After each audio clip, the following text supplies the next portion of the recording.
American major league soccer സീസണിൽ പോരാട്ടത്തിന് പന്തുരുളാൻ ഇനി ദിനങ്ങൾ മാത്രം. ലോക ഫുട്ബോൾ ആരാധകർ ഇതാദ്യമായാണ് MLS സീസൺ തുടങ്ങാൻ ഇത്രയും ആകാംക്ഷയോടെ കാത്തിരിക്കുന്നത്.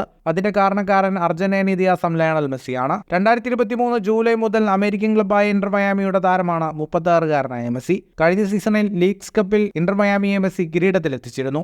10 ഗോൾ നേടിയ മെസ്സിയായിരുന്നു മികച്ച താരവും. ഇന്റർ മയാമിയുടെ ചരിത്രത്തിലെ കന്നി കിരീടമായിരുന്നു അത്.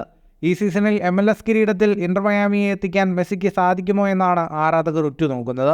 ഇതേസമയം തന്റെ ആദ്യ പ്രൊഫഷണൽ ക്ലബ്ബായ FC ബാഴ്സലോണയ്ക്ക് വേണ്ടി കളിച്ച് ഫുട്ബോളിൽ നിന്ന് വിരമിക്കണമെന്നതാണ് മെസ്സിയുടെ ഏറ്റവും വലിയ ആഗ്രഹം. ആ ആഗ്രഹം സാധിക്കാൻ മെസ്സിക്ക് സാധിക്കുമോ എന്നതും ആരാധകർ കാത്തിരിക്കുന്നു. ബാഴ്സലോണയിൽ നിന്ന് ഫ്രഞ്ച് ക്ലബ്ബായ PSG ചേക്കേറിയ മെസ്സിയെ 2023 ജൂലൈയിൽ തിരിച്ച് ബാഴ്സയിൽ എത്തിക്കാനുള്ള നീക്കം സജീവമായിരുന്നു. എന്നാൽ അത് അവസാന നിമിഷം ഫലം കണ്ടില്ല. ഇക്കാര്യം ലാലിഗ പ്രസിഡന്റ് ഹാവിയർ ടെബാസ് സ്ഥിരീകരിച്ചു.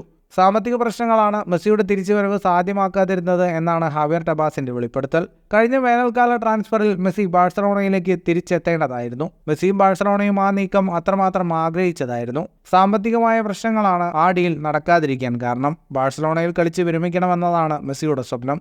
അത് നടക്കാൻ സാധ്യതകൾ ഇനിയുമുണ്ടെന്നും ഹാവിയർ ടെബാസ് പറഞ്ഞു. ഫുട്ബോൾ ലോകത്തെ കൂടുതൽ വാർത്തകൾക്കും വിശേഷങ്ങൾക്കുമായി സ്പോർട്സ് കഫേ ഇപ്പോൾ തന്നെ സബ്സ്ക്രൈബ് ചെയ്യുക.